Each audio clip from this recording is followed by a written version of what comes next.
Hola amigos, bienvenidos a un nuevo programa de El Ágora de José Luis. En esta ocasión quiero hablaros del cambio climático o más concretamente de la supuesta relación del CO2 y el calentamiento global. Dice el refrán: a río revuelto, ganancia de pescadores. Y cierto es que es así, sobre todo cuando nos referimos al tema de actualidad que, no sin razón, está ocupando la atención de todos los medios del planeta. Desde hace unos años atrás, se ha venido hablando constantemente del calentamiento global del planeta, el cual está provocando el cambio climático que estamos experimentando en la actualidad, lo que obviamente ha provocado una alarma social a nivel planetario. Y para buscar un responsable de lo que está sucediendo en el planeta, se ha echado la culpa al CO2. Pero, ¿qué es el CO2? El CO2, o dióxido de carbono, también llamado anhídrido carbónico, es un gas incoloro, inodoro y con un sabor ácido. Su estructura molecular está compuesta de un átomo de carbono unido a dos átomos de oxígeno, por lo que al utilizar la nomenclatura química se describe como CO2. El CO2 posee una consistencia 1,5 veces más densa que el aire, disolviéndose en el agua a una presión y temperatura constante de 20 grados centígrados, pero cuando se le somete a una presión y temperatura mucho más baja, se vuelve líquido, para pasar a un estado sólido, formándose lo que se conoce como nieve carbónica o hielo seco. Es decir, que el CO2 en dicho estado sólido enfría, no calienta el aire ni la atmósfera.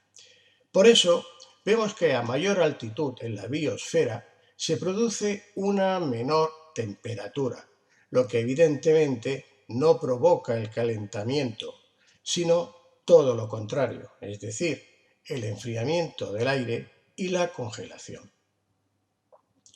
Pues bien, al relacionar el cambio climático con el CO2, se ha producido una alarma social que ha provocado que el público en general crea erróneamente que el CO2 o dióxido de carbono es un compuesto dañino y perjudicial para la salud, cuando en realidad el CO2 no es malo, ya que se trata de un compuesto natural que es esencial para la fotosíntesis, es decir, el ciclo biológico de las plantas, así como de toda la vida en la Tierra, ya que en la fotosíntesis el CO2 es transformado en oxígeno, el gas que todos los seres necesitan para respirar y vivir, y exhalar el CO2 sobrante en la respiración, por lo que el CO2 se encuentra de forma natural en el aire ambiente en concentraciones que varían entre 300 partes por millón a 550 partes por millón, dependiendo de la zona y el entorno, ya sea rural o urbano. Y a este ciclo biológico en el que interviene el dióxido de carbono o CO2 se le denomina ciclo del carbono. No obstante, hay que advertir que cuando las concentraciones de CO2 alcanzan las 30.000 partes por millón, puede producir dolores de cabeza, somnolencia, mareos y problemas respiratorios. Y si las concentraciones de dióxido de carbono son muy elevadas, puede llegar incluso a provocar la asfixia, al desplazar el oxígeno existente y reducirlo a concentraciones por debajo del 20%. Pero además de lo ya expuesto en el ciclo del carbono, con los intercambios de los seres vivos y la atmósfera, el proceso del ciclo es relativamente corto y puede renovar el dióxido de carbono de toda la Tierra en un plazo de 20 años. Además, existe otro ciclo del carbono de tipo biogeoquímico más amplio que el ciclo biológico, donde se regula la transferencia entre la atmósfera de la Tierra y la litosfera, es decir, los océanos y el suelo. Cuando el CO2 emitido a la atmósfera supera el contenido de los océanos y ríos, el dióxido de carbono se convierte en ácido carbónico, el cual influye sobre los silicatos que forman las rocas, produciéndose lo que se conoce como iones carbonatos, los cuales son asimilados por los peces y animales acuáticos en la formación de sus tejidos. Al morir estos animales, sus restos quedan depositados en el fondo marino, retornando a la atmósfera durante las erupciones volcánicas, al fusionarse dichos restos con las rocas de la erupción volcánica. Por lo que queda patente que el aumento de CO2 en la atmósfera estará condicionado también por las erupciones volcánicas, las cuales suelen emitir gran cantidad de CO2 de forma natural en la Tierra. Otra evidencia de que el CO2 no es malo para la salud en cantidades adecuadas la tenemos en las bebidas refrescantes que lo utilizan en su composición, como son los refrescos de cola, gaseosas o similares, así como ser empleado para el tratamiento de aguas potables y residuales, entre otras aplicaciones. Entonces, si el CO2 no es malo, ¿por qué se dice que las emisiones de dióxido de carbono o CO2 afectan al cambio climático? Para responder a esta cuestión, deberemos repasar de qué manera se ha alterado el ciclo del carbono ya mencionado anteriormente durante las últimas décadas.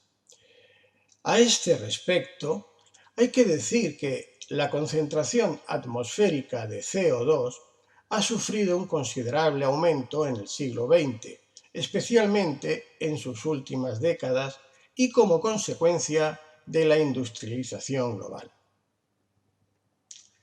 A mediados del siglo XVIII, antes del comienzo de la Revolución Industrial, con la perfección de la máquina de vapor por el escocés James Watt, la concentración de CO2 en la atmósfera era de unas 280 partes por millón, es decir, el equivalente al 0,028% del total de la atmósfera. Y a principios del siglo XXI, el nivel del CO2 ya alcanzaba las 370 partes por millón, es decir, el equivalente al 0,037% del total de la atmósfera, lo que se traduce en un aumento global de 90 partes por millón o lo que es lo mismo, 0,009% del total. Como es fácil deducir, esta ínfima cantidad de aumento en el CO2 del total del planeta no puede provocar por sí mismo el cambio climático global que se está produciendo. Pero claro, aparecen unos científicos que dicen que el incremento de la concentración de gases de efecto invernadero en la atmósfera terrestre está provocando alteraciones en el clima. ¿Y cuáles son esos gases de efecto invernadero?, nos preguntamos.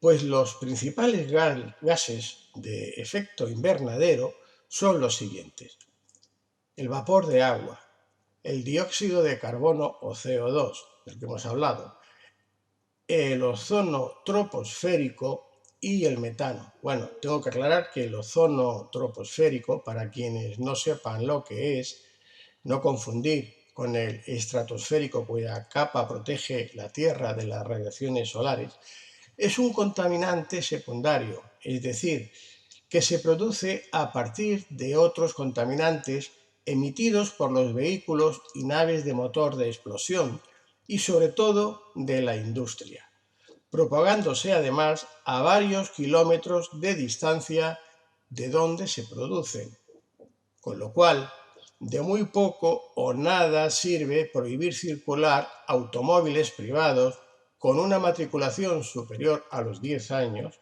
los cuales, por cierto, son los menos del parque móvil, en zonas muy concretas, como sucede actualmente en las ciudades de Madrid y ahora en Barcelona, alegando que provocan el cambio climático y obviando la contaminación atmosférica de los buques de transporte marítimo o la aviación, que son, junto a las emisiones de las industrias, los mayores contaminantes del medio ambiente en todo el planeta. ¿Y cómo actúan los gases de efecto invernadero? Pues bien, según dicen los expertos y científicos oficiales, los gases de efecto invernadero actúan de manera similar al techo de vidrio de un invernadero, atrapando el calor y recalentando el planeta. El aumento de las temperaturas conduce al cambio climático que incluye efectos tales como el aumento del nivel del mar, cambios en los modelos de precipitación que producen inundaciones y sequías, y la diseminación de enfermedades transmitidas por vectores tales como la malaria.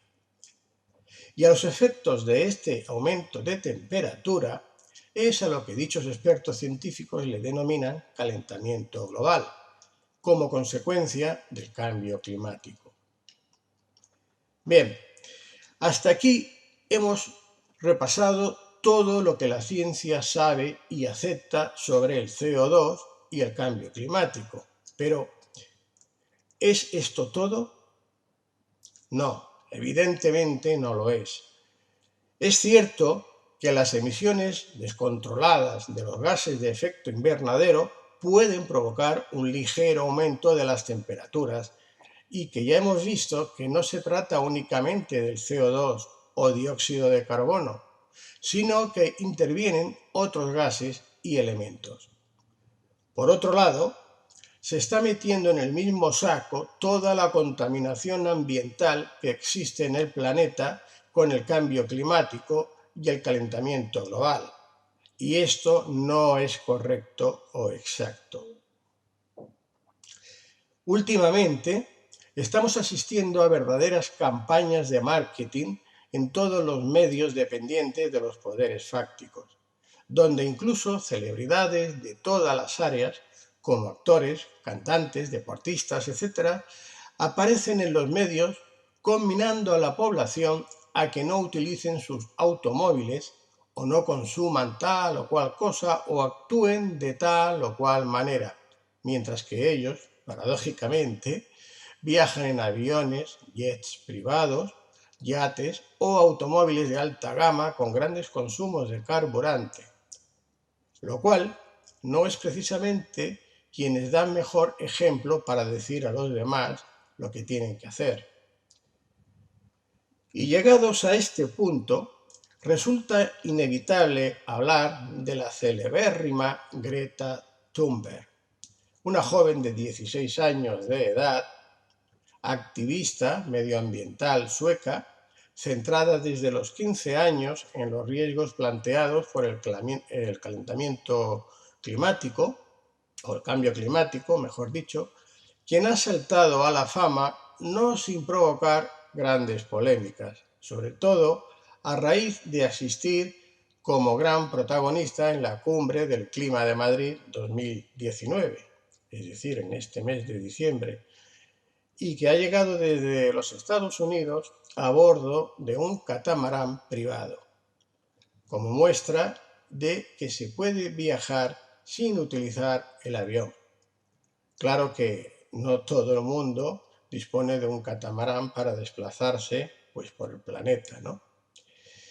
Suponemos que la intención de Greta Thunberg y de quienes la apoyan y subvencionan es la de concienciar al público de la necesidad de evitar la contaminación atmosférica y del medio ambiente, algo de lo que estamos totalmente de acuerdo. Si bien resulta muy obvio que detrás de la joven activista se esconden intereses creados de otros tantos lobbies o grupos de presión de los que se hablará en otro momento. En esta gran campaña de marketing a nivel global sobre el cambio climático, los medios oficiales no dejan de mostrar continuamente imágenes de los desechos de plásticos que están contaminando todo el planeta, algo totalmente condenable y que hay que evitar de forma inmediata.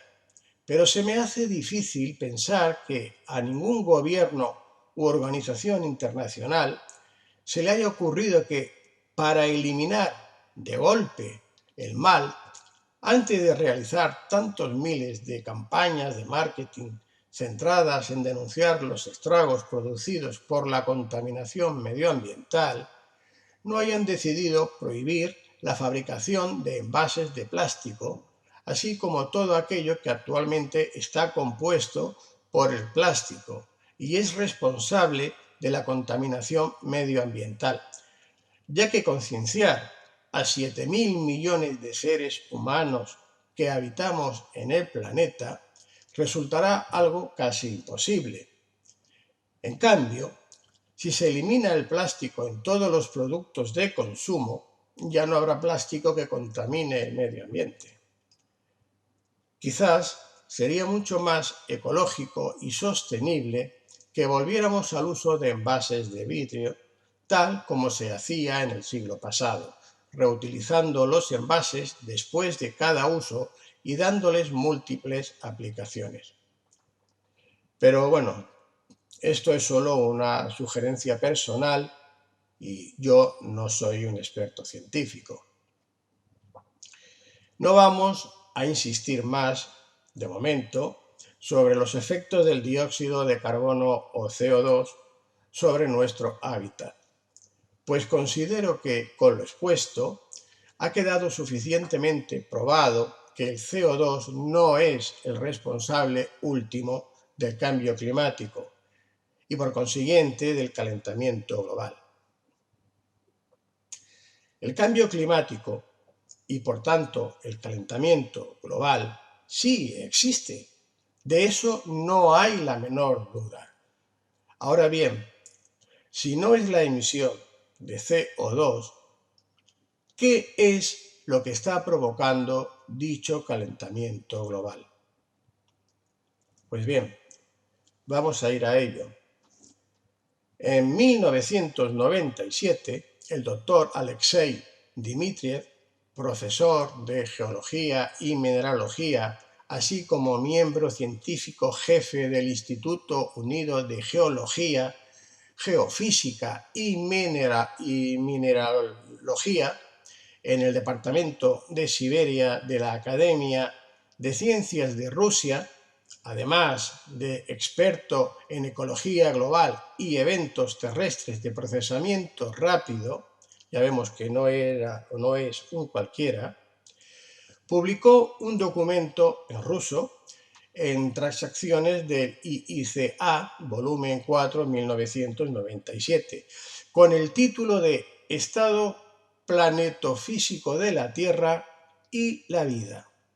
Pues bien, en dicho documento recogía las investigaciones y descubrimientos que había llevado a cabo sobre las alteraciones en el campo magnético y cambios climáticos en la Tierra, así como en todo el sistema solar, producidos por la colisión que se está llevando a cabo con una gran nube altamente cargada de energía.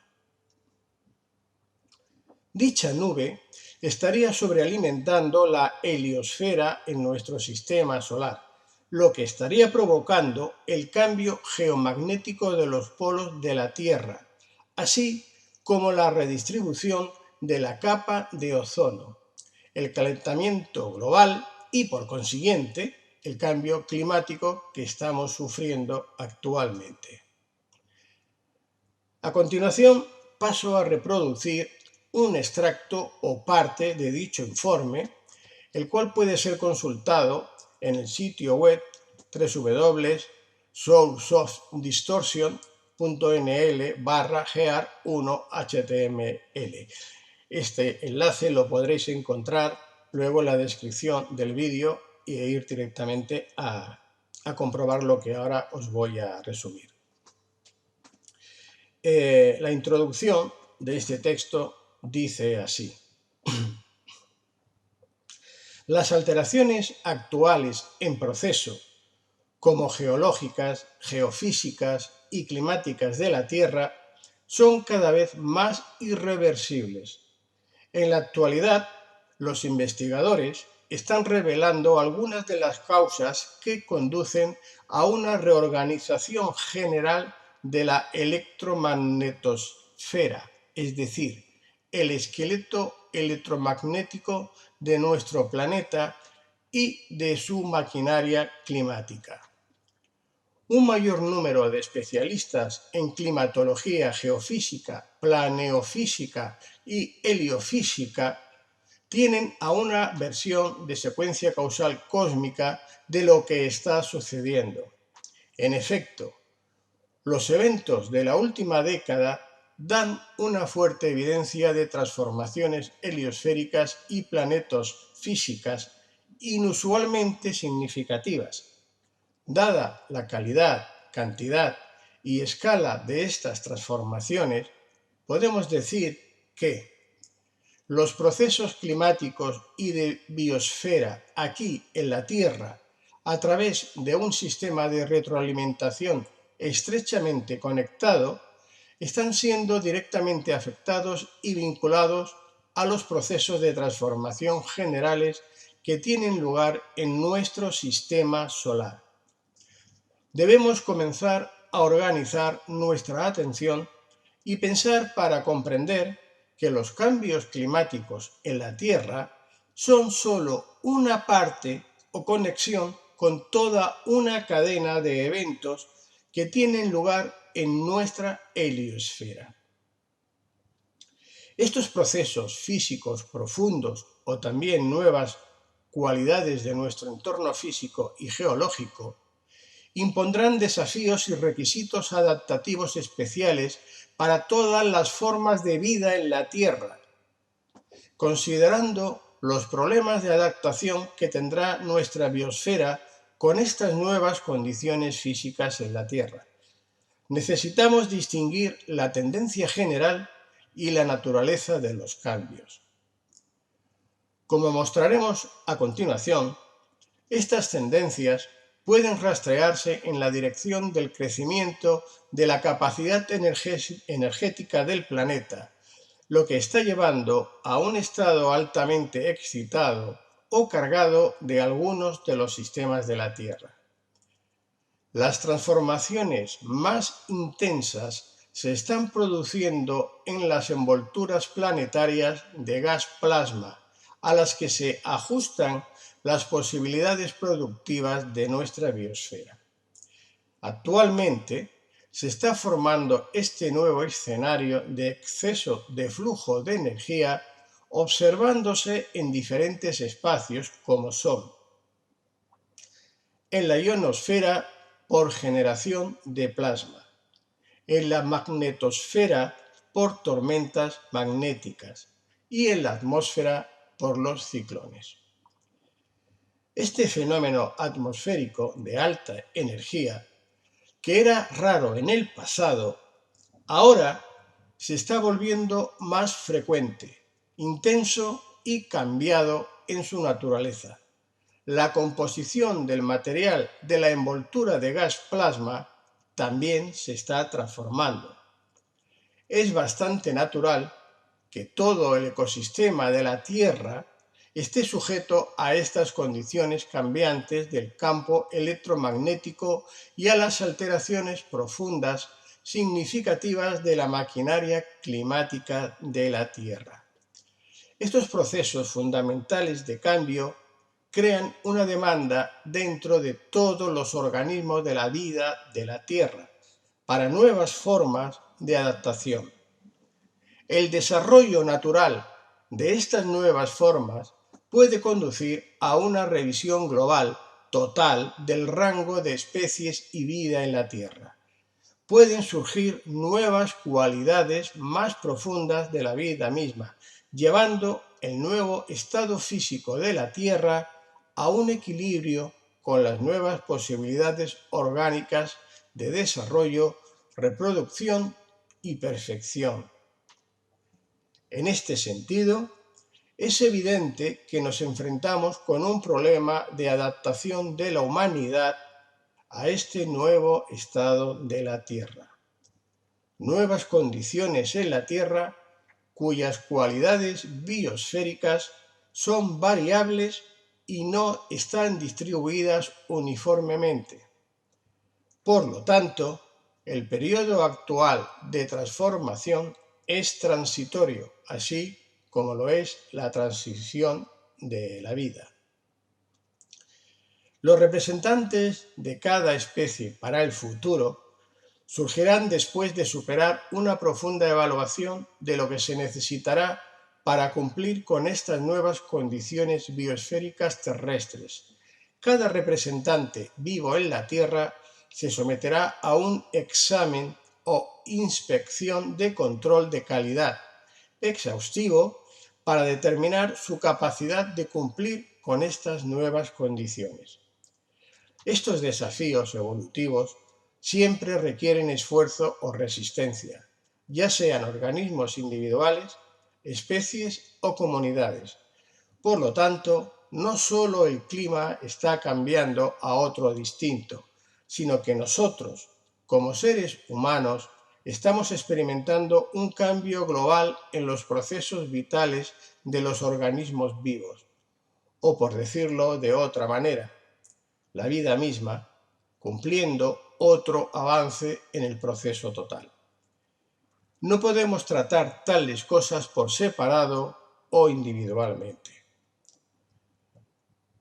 Bien, después de esta introducción, el texto se vuelve muy extenso y técnico, pasando a desarrollar y a puntualizar cada uno de los aspectos a los que se ha hecho referencia en la introducción. Pero para facilitar la comprensión del mismo en un lenguaje más asequible, me permito hacer un resumen de los aspectos más relevantes.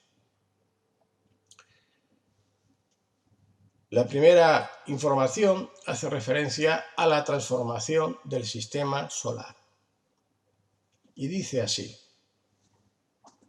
enumeraremos los eventos recientes a gran escala en el sistema solar para entender completamente y poder comprender las transformaciones planetofísicas que tienen lugar.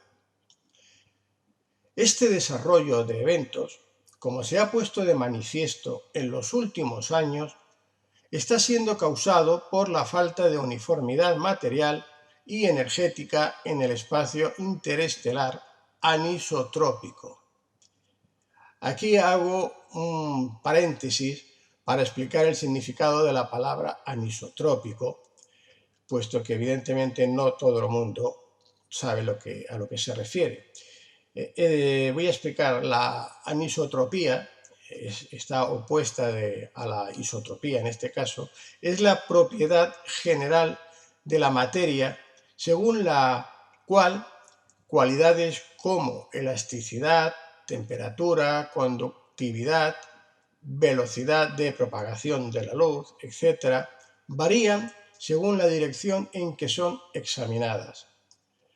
Algo anisótropo podrá presentar diversas características según la dirección. Pues bien, una vez que he intentado explicar el significado, prosigo con el texto.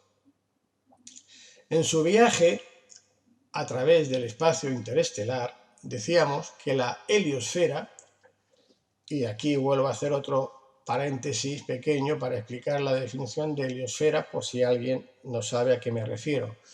La heliosfera es la región espacial que se encuentra bajo la influencia del viento solar y su campo magnético, el cual se compone de iones procedentes de la atmósfera solar y se extiende más allá de la órbita de Plutón. Bueno, pues bien, como decía, la heliosfera viaja en la dirección del ápice solar. Y bueno, de nuevo hago otro pequeño paréntesis para explicar la definición de ápice solar. El ápice o ápex solar, que es como también se le llama, es el punto de la esfera celeste que determina la dirección en la que el Sol se mueve con respecto al sistema de reposo local. A su vez, define un antápex, que es el punto opuesto en la dirección de tal movimiento. Pues bien, retomando el texto, decíamos que la heliosfera viaja en la dirección del ápice solar en la constelación de Hércules. En su camino, observado ya en el año 1960, se han encontrado diferentes tipos de materia y energía que contienen iones de hidrógeno, helio e hidróxilo, además de otros elementos y combinaciones. Este tipo de plasma disperso en el espacio interestelar es presentado por estructuras de tiras magnetizadas y estrías. La transición de la heliosfera en el sistema solar, hablamos, a través de esta estructura ha llevado a un aumento de la onda de choque frente al sistema solar de 3 a 4 unidades astronómicas a 40 unidades astronómicas o quizás más. Este engrosamiento de la onda de choque ha causado la formación de un plasma colusorio en una capa parietal, lo que ha llevado a un sobregiro de plasma alrededor del sistema solar y luego a su avance en dominios interplanetarios. En respuesta a este flujo de energía o de materia añadido, hemos observado una serie de eventos a gran escala como son una serie de grandes transformaciones planetofísicas, un cambio en la calidad del espacio interplanetario en la dirección de un aumento en sus propiedades de transmisión interplanetaria y solar planetaria, la aparición de nuevos estados y regímenes de actividad del Sol. Y, puntualizando uno por uno, dice lo siguiente: una serie de grandes transformaciones planetofísicas. Los siguientes procesos están teniendo lugar en los planetas distantes de nuestro sistema solar, pero están, esencialmente hablando, operacionalmente manejando todo el sistema solar. Aquí hay ejemplos de estos eventos. Un crecimiento de manchas oscuras en Plutón, notificación de auroras en Saturno, informe de los cambios polares de Urano y Neptuno, los cuales son planetas magnéticamente conjugados, y así como el crecimiento abrupto a gran escala de la intensidad de la magnetosfera de Urano. También se produce un cambio en la intensidad de la luz y la dinámica del punto de luz en Neptuno. La duplicación de la intensidad del campo magnético en Júpiter, otro fenómeno que se está produciendo y está basado esto ya en datos obtenidos en 1992, y una serie de nuevos estados y procesos observados en este planeta como consecuencia de una serie de explosiones que se produjeron en julio de 1994. Estas explosiones en concreto fueron causadas por un cometa, está denominado como Comet SL9, Aquí hago otro paréntesis para explicarlo, ¿no? Para referirme al nombre de Comet SL9. Como decía, este Comet SL9 fue un cometa que colisionó con Júpiter en 1994, proporcionando la primera observación directa de una colisión extraterrestre entre objetos del sistema solar. Es decir, una relajación de un tren de plasmoides que excitó la magnetosfera joviana, lo que indujo una generación de plasma excesiva que se liberó de la misma manera que los agujeros coronales solares, induciendo a una apariencia de cinturón de radiación, el cual se ilumina en una banda decímetro. Bueno, después de este texto, que como veis pues tiene muchas palabras técnicas y nos llevaría demasiado tiempo de explicar la definición, ¿no?, de cada palabra técnica, haré un pequeño resumen, digamos, de una forma muy sencilla, ¿no? Porque lo que nos viene a decir es que todo el sistema solar de planetas se está viendo afectado por estas alteraciones climáticas y geomagnéticas producidas por esta nube gigantesca sobrecargada de energía, de la que ahora daremos más detalles, y que no solamente está afectando a la Tierra, sino al propio Sol, con las eyecciones que está produciendo, las llamaradas solares, como conocemos, que provocan cambios en la Tierra, evidentemente, y el resto de los planetas, con estos datos que yo he resumido, pero que hay muchos más, ¿no? Como decía, después de este texto aparece una anotación con fecha de noviembre de 1997 y dice lo siguiente: una corriente de hidrógeno ionizado, oxígeno, nitrógeno, etc., se dirige a Júpiter desde las áreas volcánicas a través de un tubo de flujo de 1.000.000 de amperios. Está afectando el carácter del proceso magnético de Júpiter e intensificando su génesis plasmática. Esto además indica que fue publicado en una revista, una publicación con el título de Heart and Universe, con el número 3 en 1997, y que son datos aportados por la NASA. Bien, continúa la nota diciendo que hay una serie de transformaciones de la atmósfera marciana que aumentan la calidad de su biosfera. En particular, un crecimiento nublado en el área del Ecuador y un crecimiento inusual de la concentración de ozono. Estamos hablando de Marte. A continuación aparece otra nota de actualización, también interesante, que es por lo que os la voy a leer, y dice: en septiembre de 1997, el satélite Surveyor de Marte encontró una cantidad el doble de densidad atmosférica que el proyectado por la NASA al ingresar precisamente en esta órbita de Marte. Y esta mayor intensidad dobló uno de los brazos de la matriz solar más allá del tope completo y abierto. Esta combinación de eventos ha retrasado el comienzo de la misión fotográfica programada por un año.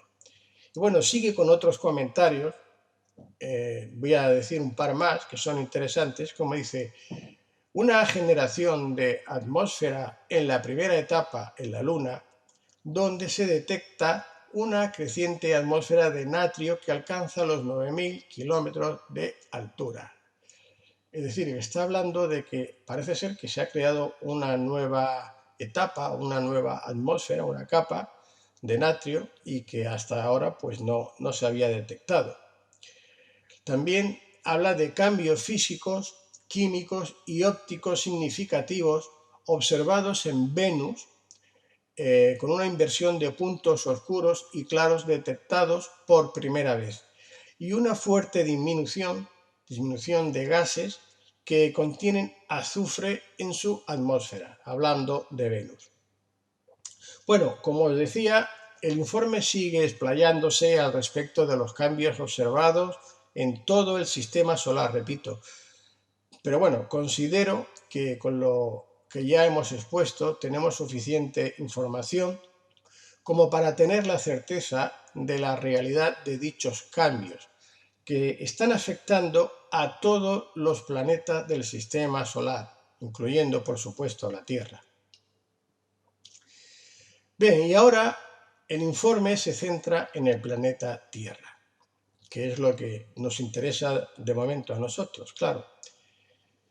Y bueno, tal como ya hemos expuesto con el sistema solar, con la Tierra también se expondrá un resumen de los aspectos más significativos debido a lo extenso y los tecnicismos existentes en este informe, como digo, y que tal como ya se ha indicado, puede ser consultado en el enlace anteriormente facilitado y que, bueno, también como repito, lo podréis encontrar en la información de la descripción de este vídeo. Pues bien, siguiendo con el informe del doctor Alexei Dmitriev, al referirse a la Tierra, dice lo siguiente. En el caso de nuestro propio planeta, estos nuevos eventos han ejercido una intensa presión sobre el entorno geofísico, haciendo que se observen nuevas cualidades en los procesos naturales aquí en la Tierra, causas y efectos que ya han producido procesos híbridos en todos los planetas de nuestro sistema solar. Ahora discutiremos los procesos globales, regionales y locales, y va a puntuar cada uno de estos procesos. Y en el primero de ellos nos habla de la inversión del campo geomagnético de la Tierra, evidentemente. Y dice así: teniendo en cuenta claramente el importante papel conocido del campo magnético en la vida humana y todos los procesos biológicos, describiremos las características generales de este estado cambiante del campo geomagnético de la Tierra.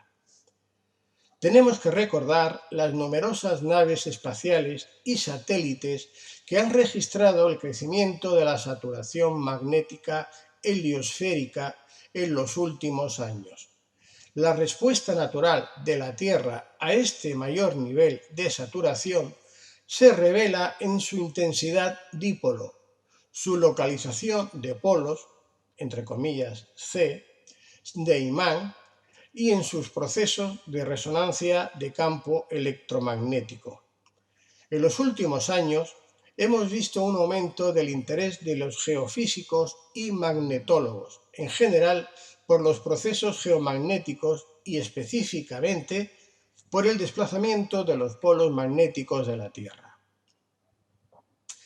Están particularmente interesados en observar los hechos que rodean el desplazamiento dirigido o vectorizado del polo magnético antártico. En los últimos 100 años, este polo magnético se ha desplazado casi 900 kilómetros hacia y dentro del Océano Índico. Este cambio significativo por los polos magnéticos ya comenzó en el año 1885. Debemos enfatizar que esta aceleración documentada del cambio polar, aproximadamente son 3 kilómetros por año en un promedio de 10 años, y su recorrido a lo largo del corredor de inversión de polos magnéticos geohistóricos, es decir, el corredor que se estableció mediante el análisis de más de 400 sitios de paleoinversión. Bueno, pues como decía, necesariamente este corredor necesariamente conduce a la conclusión de que la aceleración del desplazamiento polar observada actualmente no es solo un cambio o una digresión de la norma, sino que es, de hecho, una inversión de los polos magnéticos en pleno proceso. Es decir, que los polos magnéticos, tal como se ha observado desde el año 1885 hasta la actualidad, se han ido desplazando a un ritmo que en la actualidad ha llegado a los 200 kilómetros por año. algo que parece ya alarmante. Bueno, y de hecho sabemos que las cartas de navegación de los aviones, ¿no? Están cambiando cada año porque la ubicación de estos polos magnéticos cambia y tienen que modificarlas porque si no se perderían o se estrellarían. Bien. Bueno, pues a partir de este punto, el informe hace referencia a los distintos cambios de polos que se han producido en la Tierra en los últimos millones de años y pasa a informar al respecto de las transformaciones climáticas que se están produciendo actualmente en el planeta. Y el informe sigue así. Transformaciones climáticas. Dado que la atención pública se centra tan estrechamente en los síntomas de alteraciones importantes o averías en la maquinaria climática y los efectos biosféricos resultantes, y a veces graves, consideraremos estas transformaciones climáticas, es decir, los cambios climáticos, en detalle. Por lo tanto, aunque no pretendemos caracterizar por completo el periodo de transición climática y biosférica, proporcionaremos una serie reciente de breves comunicaciones sobre la temperatura, el ciclo hidrológico y la composición material de la atmósfera de la Tierra. El régimen de temperatura de cualquier fase dada de reorganización climática se caracteriza por contrastes e inestabilidades. El escenario de efecto invernadero, ampliamente citado y creído para los cambios climáticos totales, es con mucho la explicación más débil o vínculo en la explicación de esta reorganización.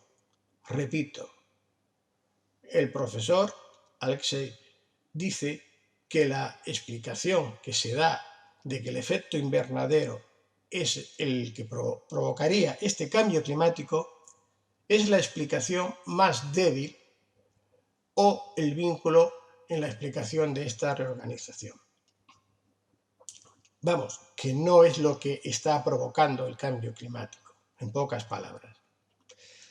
Bien, ya se ha observado que el crecimiento en la concentración de CO2 se ha detenido, no ha seguido aumentando. Ya vimos al principio que el aumento actualmente al día de hoy era ínfimo, era el 0,009, ¿no? Bien, y que el contenido de metano, de metano en la atmósfera ha comenzado a disminuir mientras el desequilibrio de la temperatura y la disolución del campo de presión global común ha comenzado a crecer. Es decir, que paradójicamente la concentración de CO2 se ha detenido, al contrario de lo que nos indican estos científicos oficialistas, y el contenido de metano, otro de los gases que provocarían este efecto invernadero, ha comenzado a disminuir también. Y en la atmósfera me refiero. Y en cambio, el desequilibrio de la temperatura y la disolución del campo de presión global común ha comenzado a crecer. Es decir, que mientras que los gases que supuestamente estarían provocando este efecto invernadero, que ya mencionamos al principio, como era el CO2, el dióxido de carbono, o como era el metano, por ejemplo, los principales que estarían provocando este efecto invernadero, están disminuyendo, no han aumentado en la atmósfera, pero paradójicamente, la temperatura del planeta ha ido aumentando. Bien, estos son datos científicos que están comprobados y que están medidos y no me los estoy inventando yo. Ya os he dado el nombre y luego podréis comprobar el resto de la información, que es muy extensa y técnica, en el enlace que os he comentado. Bien, bueno, sigo con el informe. Dice: hubo informes de un máximo de temperatura global en 1994 y la existencia casi ininterrumpida de un efecto que llamamos el Niño, como conocemos, que es el efecto hidrológico, es decir, el océano Atlántico, que hay unos cambios de temperatura y se producen lo que se conocen luego como el efecto niño, ¿no? El niño. Bueno, pues bien, el seguimiento de la temperatura de la capa de superficie del aire satelital permitió la detección de una variación de temperatura global de 0,22 grados. 0,22, pues menos de una quinta parte de un grado, ¿bien? De grados centígrados. Y estamos hablando dentro de un periodo de tiempo específico típico de aproximadamente 30 días, ¿bien? Y como se dice aquí, que se correlacionó con las oscilaciones magnéticas de frecuencia media registradas. El régimen de temperatura de la Tierra se está volviendo cada vez más dependiente de las influencias externas. Es decir, no es de lo que sucede en la Tierra, en el planeta, sino de lo que está sucediendo fuera de la Tierra. El representante que regula los procesos o la base, es decir, lo que comentábamos al principio. Una nueva distribución, esta es otra de los cambios que se producen, es una nueva distribución de la capa de ozono. La capa de ozono de las que hemos oído hablar al principio, que se había abierto un gran agujero en la capa de ozono, que aquello iba a provocar tal y cual. Bueno, pues el solito se ha cerrado, se ha vuelto a crear y está cambiando de lugar. Lo hace la naturaleza, lo está haciendo el planeta. Nosotros no hemos hecho nada, ni para que se produzca ni para que se cierre. Otro aspecto, el material de radiación, el plasma, ingresa y se descarga a través de las regiones polares y a través de las ubicaciones de anomalías magnéticas del mundo. Sigue con otro aspecto de estos cambios, el crecimiento de los efectos ionosféricos directos sobre la relación entre los campos meteorológicos, magnéticos y de temperatura de la Tierra. Sigue creciendo no solamente la temperatura, sino también los efectos ionosféricos y los campos magnéticos o meteorológicos.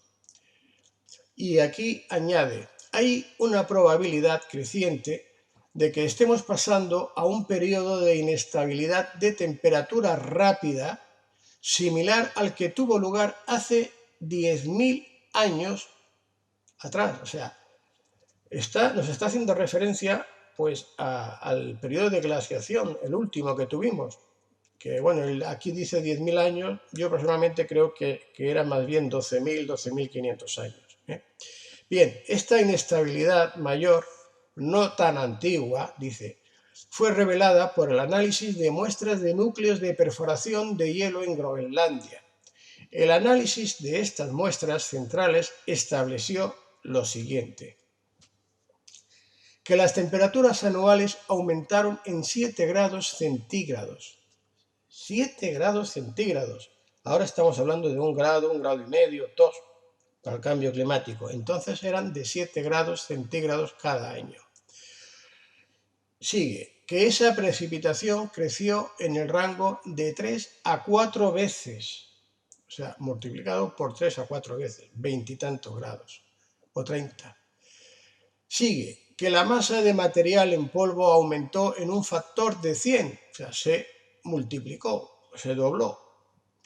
Bien, y especifica, dichas transformaciones de alta velocidad de los parámetros del mecanismo climático global y sus efectos sobre las cualidades físicas y biosféricas de la Tierra aún no han sido rigurosamente estudiados por la comunidad científica reinante, es decir, los científicos oficiales, estos que les pagan los organismos para que digan lo que les conviene que digan. Claro, no se han preocupado en estudiar rigurosamente todos estos aspectos que este profesor, que este científico sí que ha estudiado toda su vida, que es un experto, ¿no? Hay más profesores como él, no es el único.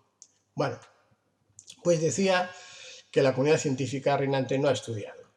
Dice, pero los investigadores ahora insisten cada vez más en que los aumentos de temperatura de la Tierra dependen de las interacciones espacio-terrestres y están directamente relacionadas con ellas. ya sea Tierra-Sol, Tierra-Sistema Solar y o Tierra interestelar. O sea que, como os decía, no es el único científico que ya que lo está diciendo, porque se están dando cuenta que los factores que influyen para que la Tierra tenga este cambio climático no se producen solamente en el planeta, por lo menos no a ese nivel para estos cambios, sino que son externos. Bien, a través de la relación de la Tierra y el Sol, la Tierra y el sistema solar, o incluso directamente interestelar, como también se ha visto. Y continúa diciendo, en la actualidad no faltan nuevas pruebas sobre las variaciones de inversión de temperatura en la hidrosfera. En este caso se está refiriendo a los océanos, a los mares. Por ejemplo, dice, en el Mediterráneo oriental se han anotado registros de una inversión de temperatura en profundidades mayores de 2 kilómetros desde una relación de 13,3 a 13,5 grados centígrados hasta una nueva relación de 13,8 a 13,5 grados, como he dicho antes. Dice, junto con un crecimiento de la salinidad del 0,02% desde el año 1987 y 87 que se ha estado controlando. Insiste y dice, el crecimiento de la salinidad en el mar Egeo se ha detenido y la salida de agua salada de la cuenca mediterránea al Atlántico ha disminuido. Ninguno de estos procesos o sus causas ha sido explicado satisfactoriamente por la comunidad científica. Ya se ha establecido que el aumento de la evaporación en las regiones ecuatoriales provoca un aumento de la densidad del agua que resulta en un hundimiento inmediato a una mayor profundidad. La probabilidad de que ocurra este evento se confirma con otros signos, así como con modelos numéricos multiparamétricos. Por lo tanto, el escenario más probable para el continente europeo es un enfriamiento brusco y repentino. En otra parte, la región siberiana ha experimentado un aumento estable de temperatura junto con informes del observatorio Novosibirsk-Kluichye de Siberia, de un crecimiento constante de hasta 30 nanoteslas por año del componente vertical del campo magnético. No os voy a explicar todo esto porque estaríamos mucho más rato y luego lo podréis leer en los enlaces que os he puesto. Pues bien, dice, esta tasa de crecimiento aumenta significativamente a medida que se aborda la anomalía magnética de Siberia Oriental. Bien, a partir de aquí, el informe aporta toda una serie de anotaciones de actualización sobre los datos aportados y en referencia sobre todo a la capa de ozono, así como estadísticas sobre las catástrofes ocurridas en la Tierra y relacionadas con las transformaciones climatológicas. Bueno, pues a continuación el informe termina con las conclusiones finales que de una forma resumida viene a decir lo siguiente.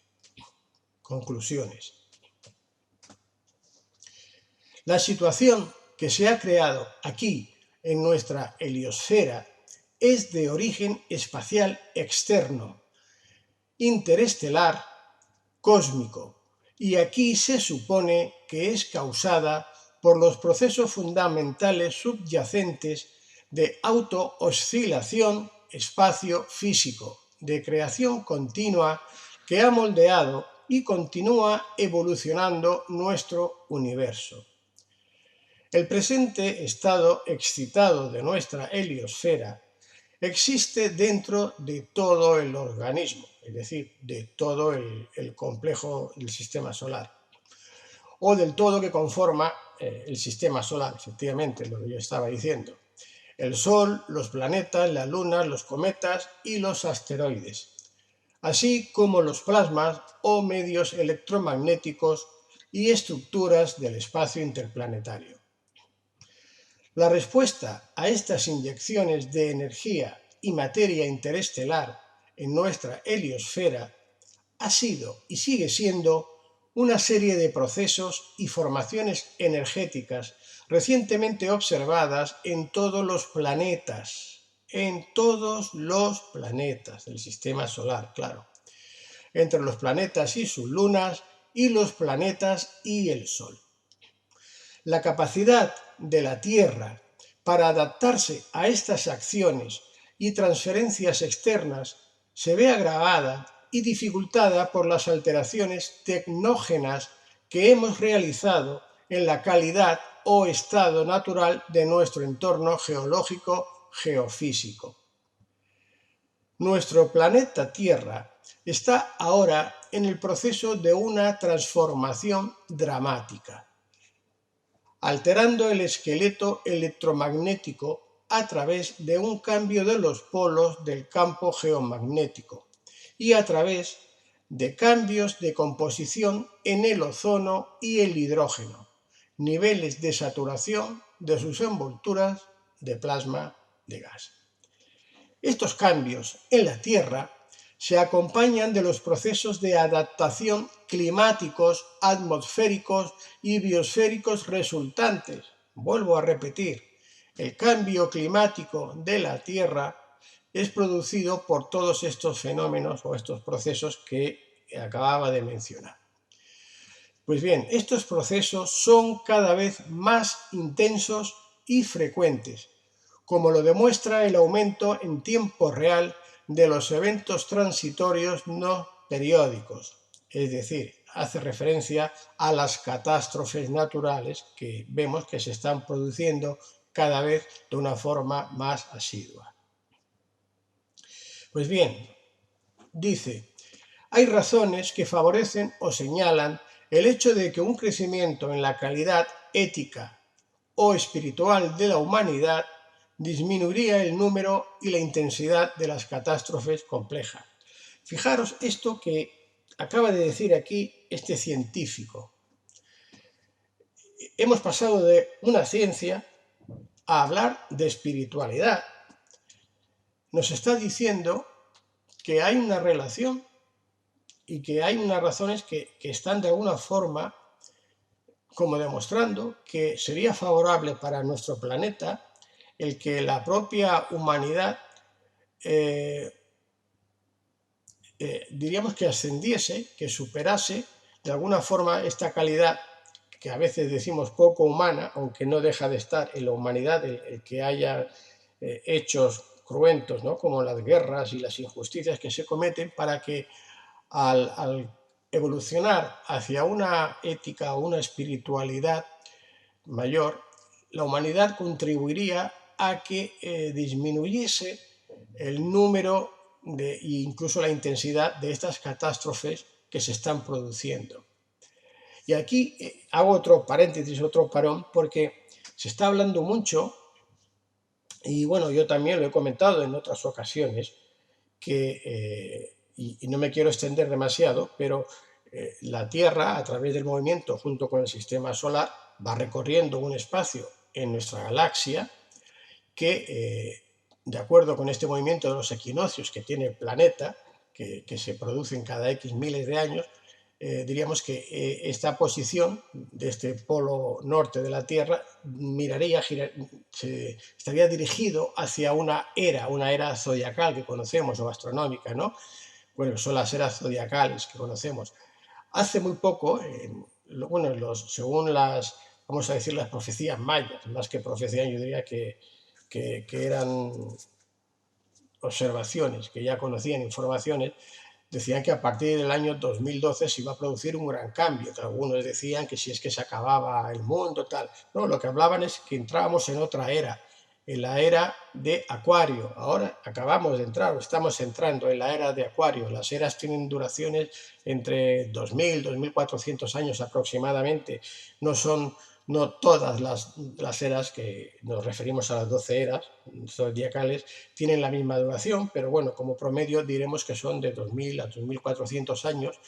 Entonces hay un tiempo que se superponen. La era que sale, que sería la de Piscis, la era de cuando diríamos que Jesús llegó a la Tierra, ¿no? El planeta Tierra, fue la era de Piscis, la era que empezó con Jesús, y luego se acaba en este siglo, diríamos que en el 2012 sería cuando ya se terminaba y empezaba la era de Acuario, pero como no es un día para otro, sino que son años, son varios años, pueden ser incluso a veces hasta más de 100 años que se superponen, pues estamos haciendo esa transición, ese cambio de eras.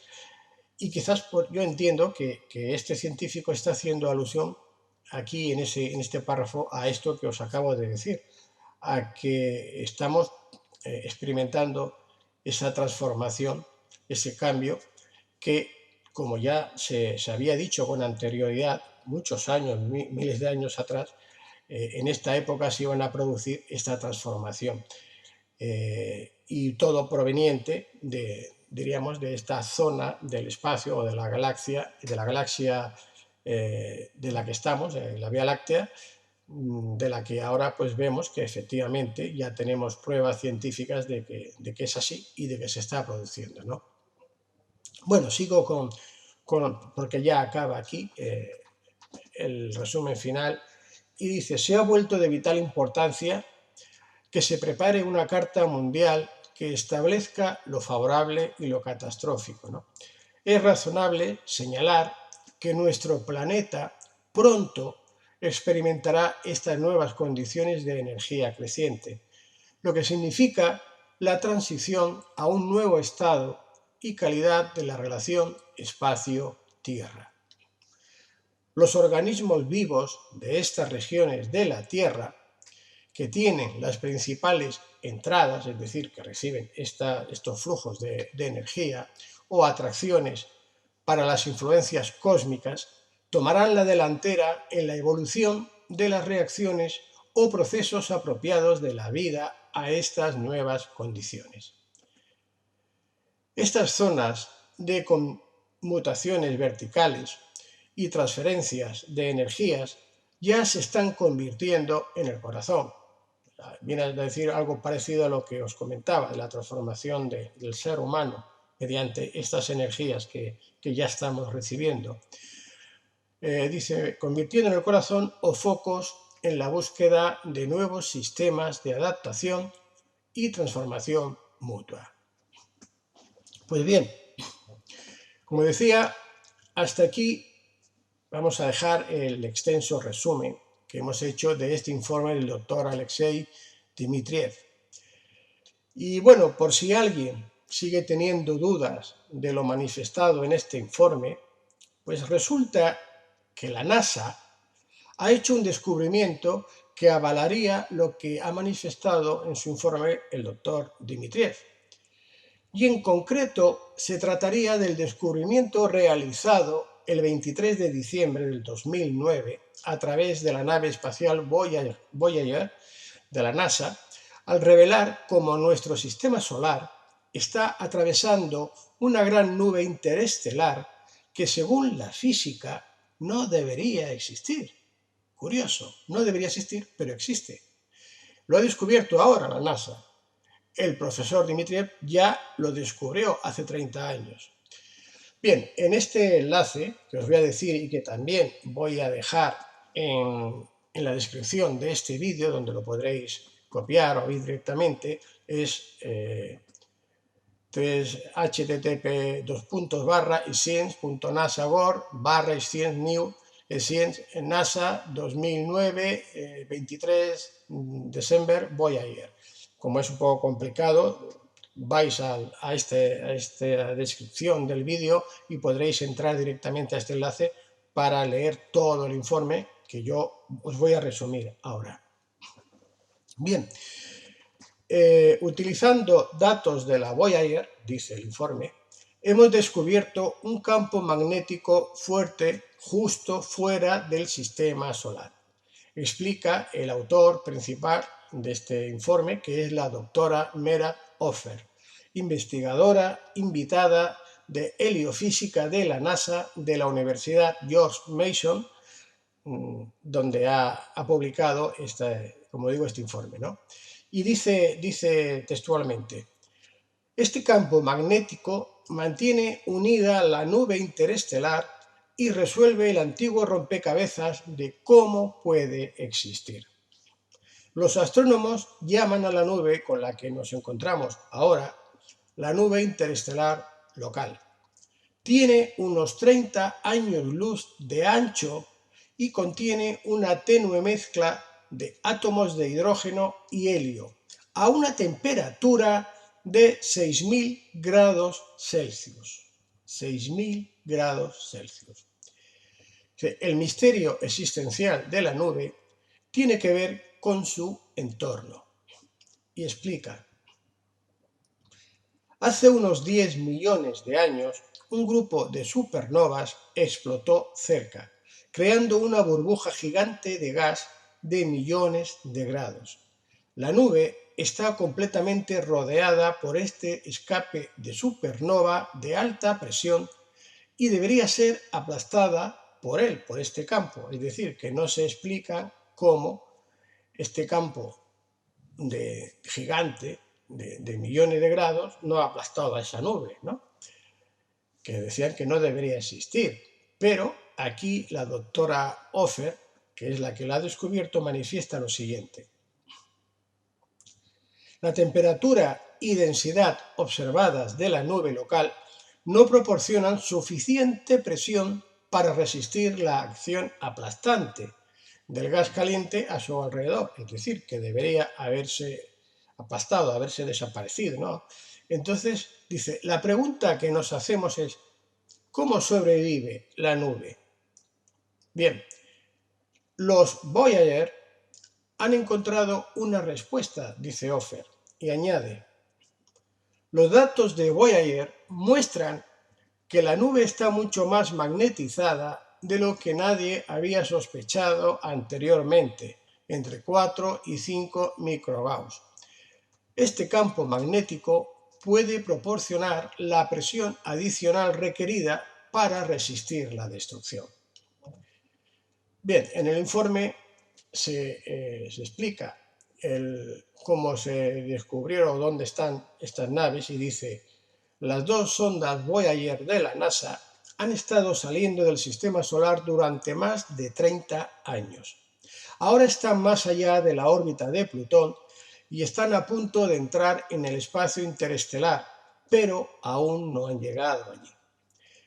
Los Voyager no están realmente dentro de la nube, dice Offer, pero se están acercando y pueden sentir cómo es la nube a medida que se acercan. La nube se mantiene a raya justo más allá del borde del sistema solar por el campo magnético del Sol, que el viento solar infla en una burbuja magnética de más de 10.000 millones de kilómetros de ancho, llamada la heliosfera. Esta burbuja actúa como un escudo que ayuda a proteger el sistema solar interno de los rayos cósmicos galácticos y las nubes interestelares. Los dos Voyager están ubicados en la capa más externa de la heliosfera, donde el viento solar se ralentiza por la presión del gas interestelar. La Voyager 1 entró en la heliosfera en diciembre de 2004. La Voyager 2 siguió casi 3 años después, en agosto de 2007. Estos cruces fueron clave para el descubrimiento de la doctora Meera Offer. El tamaño de la heliosfera está determinado por un equilibrio de fuerzas. Por un lado, el viento solar infla la burbuja desde el interior, mientras que la nube local la comprime desde el exterior. Los cruces de la Voyager hacia el exterior de la heliosfera revelaron el tamaño aproximado de la misma y, por lo tanto, cuánta presión ejerce qué cantidad de presión ejerce la nube local. Bueno, os tengo que decir y aclarar que todo lo que os estoy leyendo lo he tenido que traducir del inglés. Si hay alguna palabra que no es muy correcta, ruego me disculpéis. Bien, decía que el tamaño de la misma y por lo tanto toda la presión que ejerce esta nube local, ¿no? Decía que una parte de esta presión es magnética y corresponde a los más o menos microgrados que el equipo de la doctora Ofer ha informado en la revista Nature. El hecho de que la nube esté fuertemente magnetizada significa que otras nubes en el vecindario galáctico también podrían estarlo. Eventualmente, el sistema solar se topará con algunos de ellos y sus fuertes campos magnéticos podrían comprimir la heliosfera aún más de lo que se comprime ahora. La comprensión adicional podría permitir que más rayos cósmicos lleguen al sistema solar interno, es decir, a los planetas, posiblemente afectando el clima terrestre a nuestra Tierra y la capacidad de los astronautas para viajar de manera segura a través del espacio.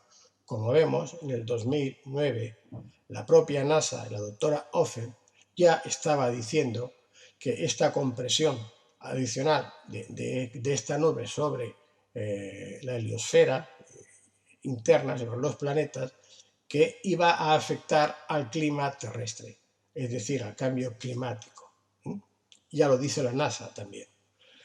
Por otro lado, los astronautas, dicen, no tendrían que viajar tan lejos porque el espacio interestelar estaría más cerca que nunca. Claro, al tener esta presión tan grande, es como si se comprimiese todo el espacio donde está el sistema solar con los planetas. ¿Bien?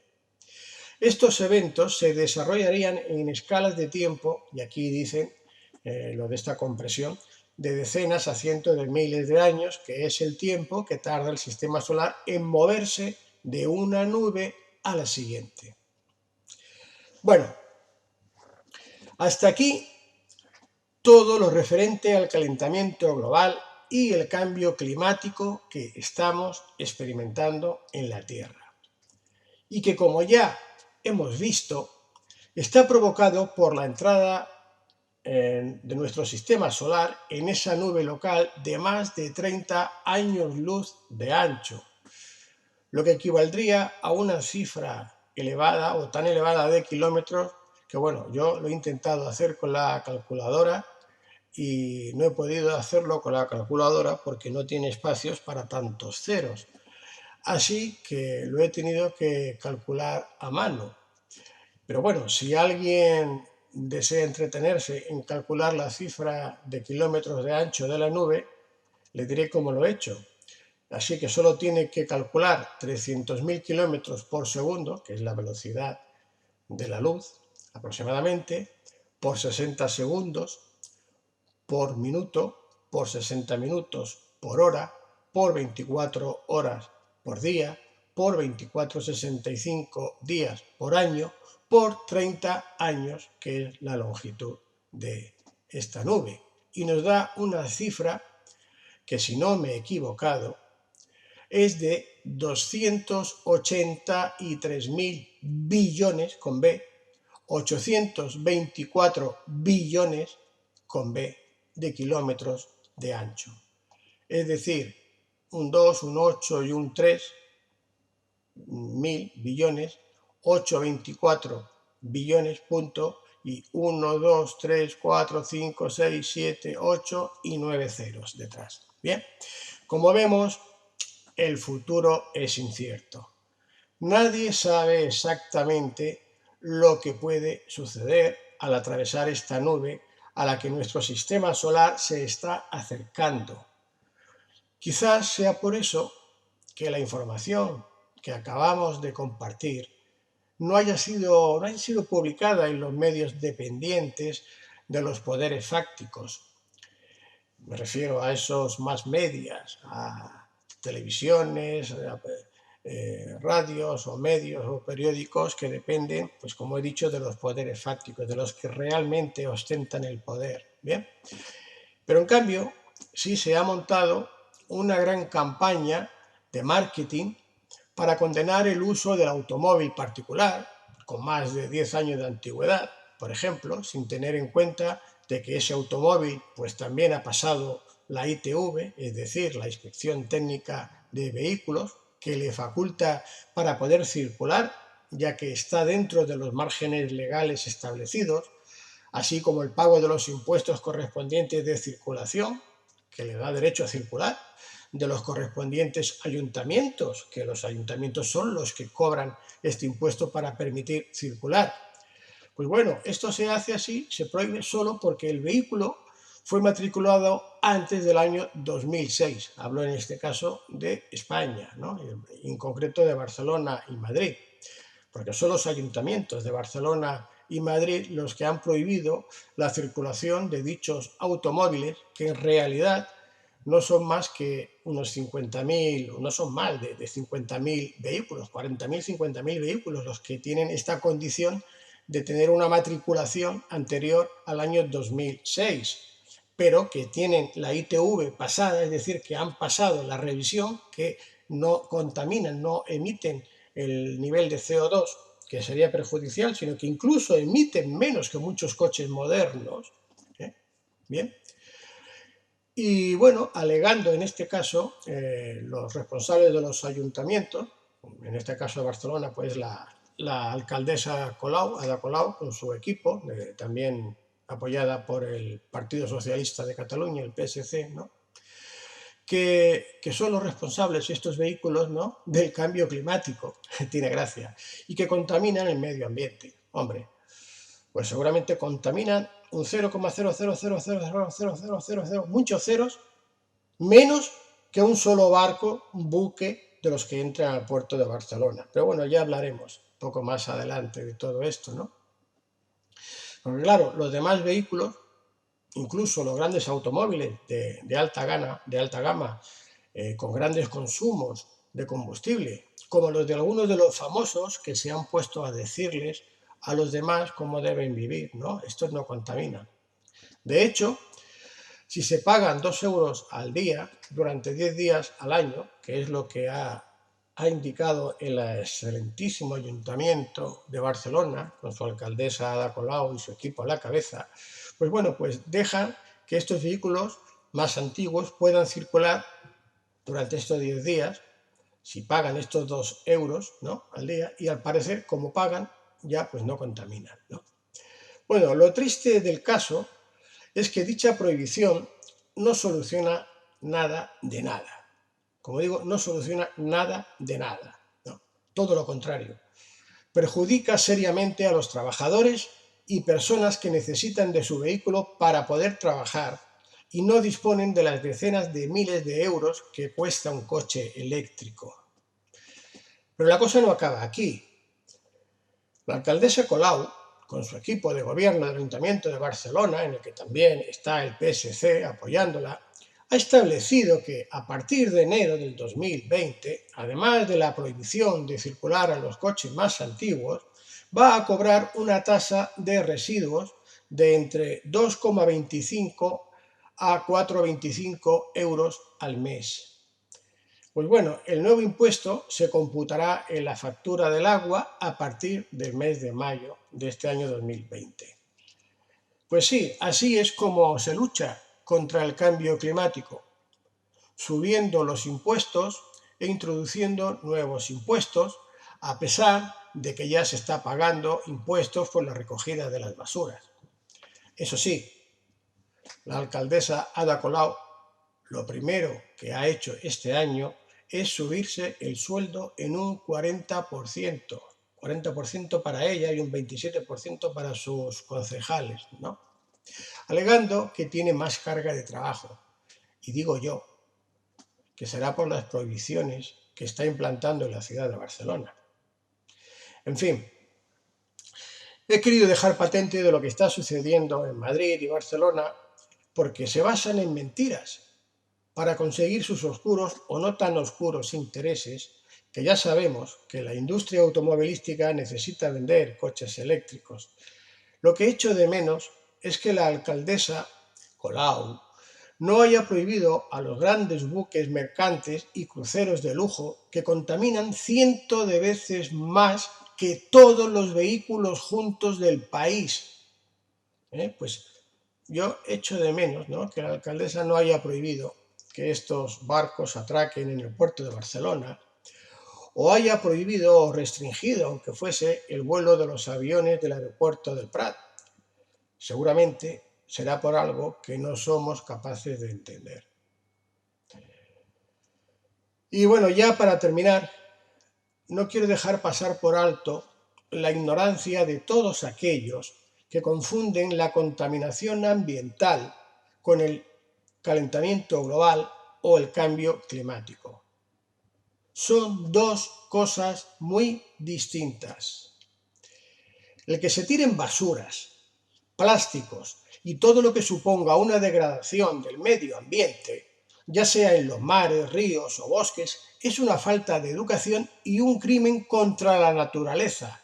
Eso es efectivamente una falta de sensibilidad que está contaminando todo el medio ambiente e incluso provocando la muerte de miles de animales.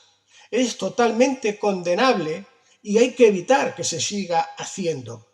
Pero en mi opinión, creo que resultaría más efectivo prohibir el uso de plásticos para la fabricación de cualquier tipo de envase o de cosa que sea de uso cotidiano, como bolsas, etcétera, que intentan sensibilizar a más de 7.000 millones de habitantes del planeta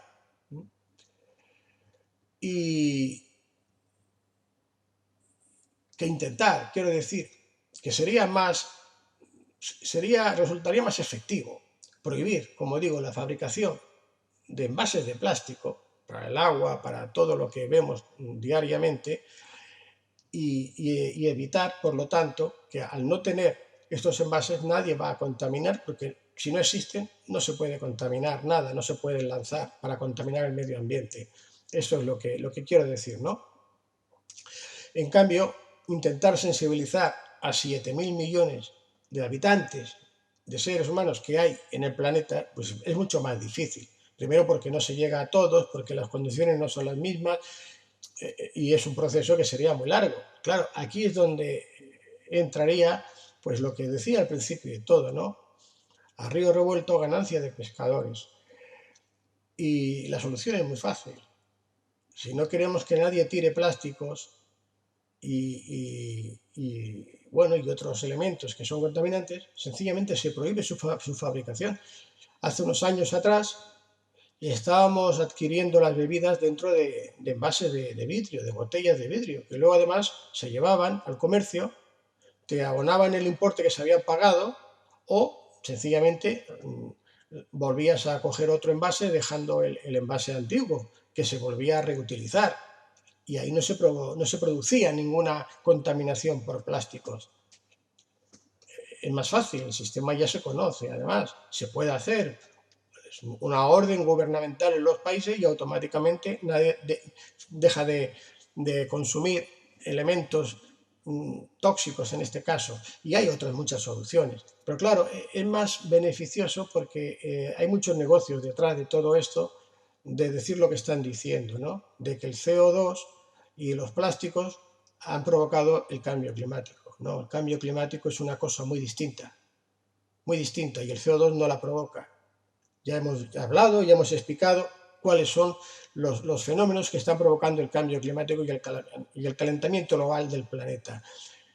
La contaminación, en este caso ambiental, medioambiental, de los plásticos, aceites, todo esto, que efectivamente la gente, pues la mayoría no lo hace bien, en parte o por ignorancia o porque no tienen cómo hacerlo bien, o porque, bueno, también les interesan a otros poderes fácticos que esto funcione así. Porque, vuelvo a repetir, eliminar, fabricar envases de plástico y se acaba el problema de los plásticos, y lo mismo con otros elementos, ¿no? O sea, sería mucho más fácil. Quien los puede hacer son las organizaciones gubernamentales. El ciudadano por sí solo, él solo puede, por su parte, intentar no comprar elementos que estén envasados en plásticos, que es difícil, es muy difícil, ¿no? No es fácil, pero bueno, pero es mucho más fácil lo otro. Pero también, claro, resulta más cómodo decir que la culpa del cambio climático la tienen los 4 pobres trabajadores que no tienen dinero para comprarse un coche eléctrico y tienen que ir desde su casa a un polígono industrial y tienen que pasar por la ciudad, ya no pueden porque está prohibido, no se puede pasar por Barcelona, por ejemplo, ¿no? O llevar, si tienen una urgencia, a algún familiar a un hospital, no sé cómo lo van a hacer, porque claro, si no pueden utilizar su vehículo y viven en una zona apartada y tienen que venir a Barcelona, ¿qué hacen cuando llegan a Barcelona? En fin, repito, estamos hablando de un 0,000. O sea, es absurdo. Hombre, si los prohíben a todos los coches y como mínimo dicen vamos a poner una norma, pues días pares que circulen una matrícula, impares otros, habrá menos gases de efecto invernadero, sí, pero el cambio climático no se va a cambiar. El cambio climático sigue, va a seguir habiendo cambio climático, vamos a seguir sufriendo todos estos cambios, porque ya hemos explicado qué es lo que lo produce. Por lo tanto, es una mentira. Están utilizando una mentira, como siempre, para otros oscuros intereses, o no tan oscuros, ¿no? Bueno, y es así de sencillo, ¿no? Pero claro, vamos a los intereses creados. Es más es más rentable hacer creer a la población de que los pequeños consumidores son los responsables del cambio climático y así poder legislar de acuerdo a sus intereses que ni son los más justos, ni los más sociales, ni beneficiosos para el planeta. Y bueno, hasta aquí la charla que he compartido con todos vosotros y que lejos de intentar convencer a nadie, lo que se pretende es que cada cual saque sus propias conclusiones y decida por sí mismo. Hasta luego.